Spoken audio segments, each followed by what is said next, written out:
Mercredi 9 avril 2025, les fondements de la Genèse. C'est toujours un plaisir de se retrouver autour de ceux qui nous font du bien et qui nous apportent paix et confiance pour notre vie. Et quoi de mieux que la parole de Dieu dans laquelle nous pouvons puiser réconfort et joie pour passer une bonne journée. L'équipe de l'Aventure dans la parole souhaite que cette séquence vous apporte la sérénité nécessaire pour aujourd'hui. Notre communauté s'agrandit et c'est grâce à vous. Soyez vous aussi actifs avec nous pour répandre le message et vous pouvez le faire en likant. Vous pouvez aussi partager le lien avec vos contacts et nous vous invitons à vous abonner pour recevoir les notifications chaque jour. Et pour un confort d'écoute en continu, nous vous proposons la playlist de chaque semaine. Le texte à mémoriser de cette semaine que nous vous invitons à dire avec nous se trouve dans Jean chapitre 1er, le verset 29. Le lendemain, il vit Jésus venant à lui et il dit « Voici l'agneau de Dieu qui ôte le péché du monde ». Nous vous invitons à le redire avec nous. Jean chapitre 1er, le verset 29.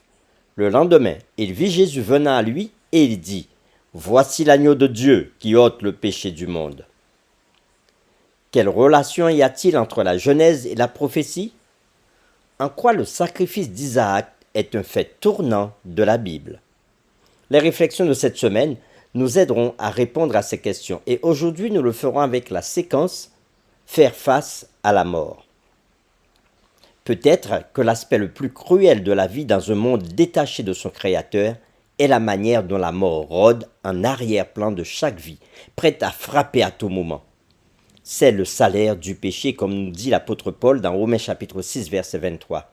La peine que nous payons pour avoir été déconnectés de la seule source de vie dans l'univers, le Créateur. À ce titre, elle joue un rôle majeur dans la prophétie biblique, tant par sa réalité que, plus important encore, par sa solution, qui se trouve uniquement en Jésus et dans sa mort et sa résurrection. La première mention de la mort dans la Bible et son premier événement éclairent beaucoup ce thème majeur de la prophétie, nous aidant à comprendre la gravité du problème du péché et nous donnant des outils importants pour comprendre la solution de Dieu à ce problème. Nous vous invitons à lire avec nous Genèse chapitre 2, les versets 15 à 17, Genèse chapitre 4, les versets 8 à 15, 1 Corinthiens 15, versets 15 à 19 et Apocalypse chapitre 1er, verset 18. Et nous répondrons à la question suivante. Que nous disent ces passages qui incluent la première mention et le premier événement de la mort sur la raison pour laquelle les gens meurent, sur la manière dont Dieu perçoit la mort et sur la nature de sa solution à notre problème. Nous lisons premièrement Genèse chapitre 2, versets 15 à 17. L'Éternel Dieu prit l'homme et le plaça dans le jardin d'Éden, pour le cultiver et pour le garder. L'Éternel Dieu donna cet ordre à l'homme. Tu pourras manger de tous les arbres du jardin, mais tu ne mangeras pas de l'arbre de la connaissance du bien et du mal, car le jour où tu en mangeras, tu mourras. Nous lisons maintenant Genèse chapitre 4, les versets 8 à 15. Cependant, Caïn adressa la parole à son frère Abel.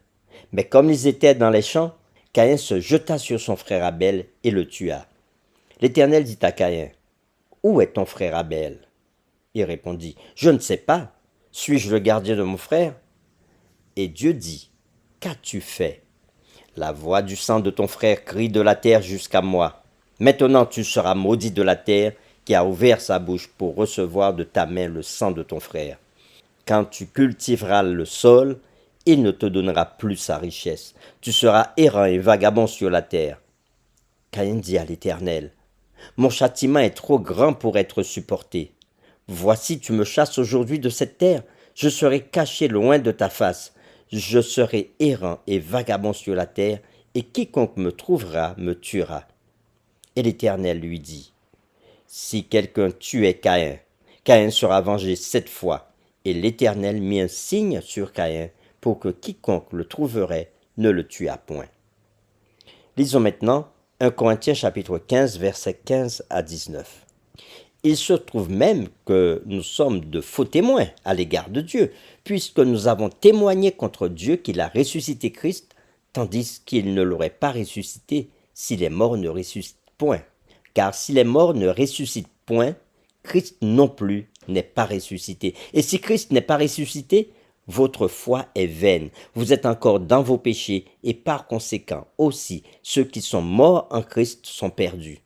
Si c'est dans cette vie seulement que nous espérons en Christ, nous sommes les plus malheureux de tous les hommes. Lisons Apocalypse chapitre 1er verset 18. Je suis le premier et le dernier, et le vivant. J'étais mort, et voici je suis vivant au siècle des siècles. Je tiens les clés de la mort et du séjour des morts. Après avoir lu Genèse chapitre 2 versets 15 à 17, Genèse chapitre 4 versets 18 à 15, 1 Corinthiens chapitre 15 versets 15 à 19 et Apocalypse chapitre 1er verset 18, nous répondons à la question: que nous disent ces passages, qui incluent la première mention et le premier événement de la mort, sur la raison pour laquelle les gens meurent, sur la manière dont Dieu perçoit la mort et sur la nature de sa solution à notre problème.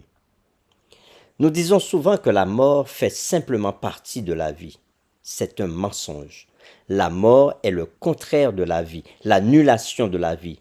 C'est un intrus qui n'était jamais censé faire partie de notre expérience.